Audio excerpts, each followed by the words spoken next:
Abantu mwese mudukurikiye mukurikira ibiganiro byacu, mu mazina yanjye banyita Vestine Nyirarukundo, nkorera mu Byangabo, duharanira kwita ku bana bababaye tubafasha mu myigire n'abana bo mu muhanda, tukagira ikiganiro tubafashamo kugira ngo nabo bagire uburere bwo kugira ngo bagire ikinyabupfura n'umurongo bakuriramo. Ahanini tugira n'abandi bamama babyariye iwabo, nabo tukabitaho kugira ngo nabo bagire umwuga wabafasha kwiteza imbere. Ubu ngubu rero turi hano, hari abana babiri twahuye, uwitwa Patrick na Twagira, badusanze mu rugo iwacu baratuganiriza batubwira ubuzima bwabo, turabaganiriza tubafasha uko dushoboye. Twifuza ko basubira kwiga. Patrick ntago yari akiga, none twafashe umwanya wo kubitekerezaho, dufata akanya kugira ngo tugere ku ivuko ryabo, tumenye amakuru n'ubuzima bwabo nyirizina. Nagira ngo rero umubyeyi wabo agire icyo ababwira, namara kuvugana mama wabo aravuga, nabo ubwabo bagira icyo batubwira. Twifuza ko uwo mubyeyi wamabonye yabafasha bakagumya akabarera, akabatesha ubuzerezi.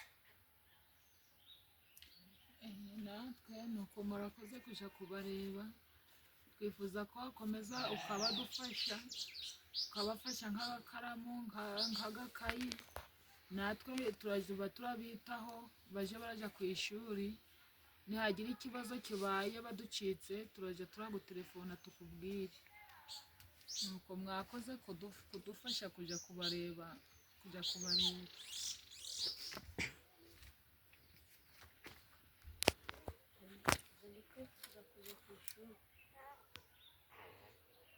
Nagira ngo mbwire bano bana babiri bagize igihe cyo kuza mu rugo iwacu, turaganira, bavuge atari ijambo rimwe, bagira icyo baganiriza abantu, icyo bungutse kuba barahuye natwe, kugira ngo n'abandi bana babigireho, babaganirize, bababaze, bababwire niba kuba mu muhanda hari icyo bibamarira. Ntabwo waba mu muhanda ngo utere imbere, nabo nibumve babwire abantu imigabo n'imigambi yabo, atari ukuvuga ngo urifuza kujya ku ishuri. Ugira ikintu ubwira abandi, kuva watumenya se ni iki wungutse, wenda nta byishimo wagiraga, ubwira abandi, ubundi na Twagira nawe atubwire. Kuva nagera hariya iwawe, kandi mvuge umureba. kuva nagera hariya iwawe nungutse ibintu byiza byinshi cyane. Nungutse kubona ibyo kurya, nunguka kubera wageze iwacu, none kuva mu muhanda ntabicitse, nzasubiramo, ngiye gufata umwanzuro wo ku ishuri. Twagiye wasangiza icyo abandi bakureba kano kanya, uduhindukirire twese uturebe. Ncitse mu muhanda, sinzongera kugenda ndasabiriza mu muhanda. Kuva nagera hariya iwabo, nabo bakoreye ibintu byinshi, ndishima, sinzongera kugenda ndabungabunga mu muhanda. Fashe umwanzuro wo kwiga nzanavemo. Murakoze rero, turabashimiye. Hari n'umuturanyi twahasanze, nawe yagira icyo abwira abamukurikiye, nawe ntabwo twamunigana ijambo. Murakoze kuza kubashimira, turabashimiye kubera ko mwitaga ku bana b'inzererezi, muzakomerezaho. Natwe rero turishimye.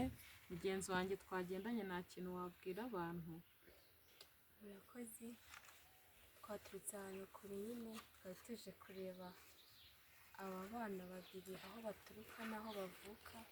Basanze mama wabo na papa wabo n'umuturanyi, twishimye kandi turanabakunda. Bazagaruke bagumane natwe ibihe byose, bazige, bazatera imbere. natwe tuzabasura, nuko Imana ibaha umugisha, mukomeze iryo terambere. Rero dusoze dushimira abantu bose bazakurikira bakareba iki kiganiro tugiranye n'aba bavandimwe, ababyeyi, inshuti n'abana.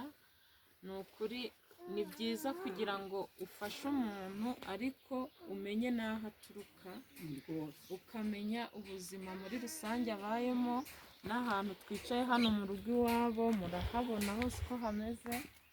Ubwo rero umuntu aje akugana ni byiza ngo umenye n'amakuru ye. Hari igihe wenda uvuga ati se abana mu muhanda babona ukaba wagira se bigize mayibobo, ariko nyine buriya haba hari impamvu z'ubuzima butari bwiza bwo kuba batishoboye, ariko buriya kubera Imana yaje batuyoboye